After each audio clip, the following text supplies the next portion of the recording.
പൗലോസ് ഗലാത്യക്കാർക്ക് എഴുതിയ ലേഖനം അധ്യായം 6. പരസ്പരം സഹായിക്കുക.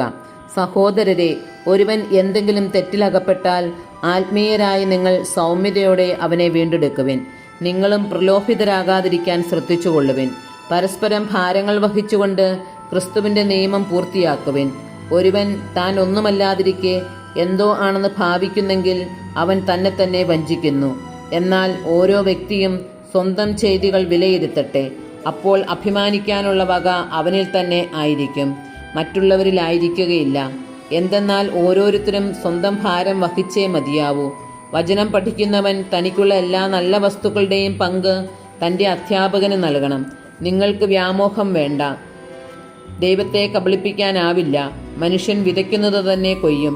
എന്തെന്നാൽ സ്വന്തം ജഡത്തിനായി വിതയ്ക്കുന്നവൻ ജഡത്തിൽ നിന്ന് നാശം കൊയ്തെടുക്കും.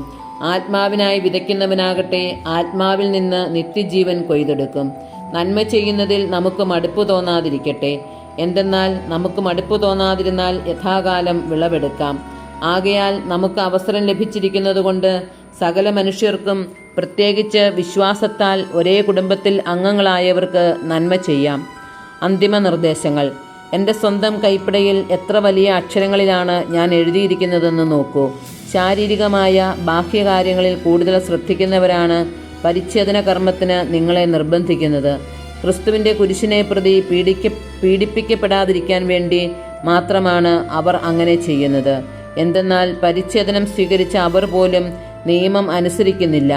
എന്നാൽ നിങ്ങളുടെ ശരീരത്തെക്കുറിച്ച് അവർക്ക് മേന്മ ഭാവിക്കാൻ കഴിയേണ്ടതിന് നിങ്ങളും പരിച്ഛേദിതരായി കാണാൻ അവർ ആഗ്രഹിക്കുന്നു.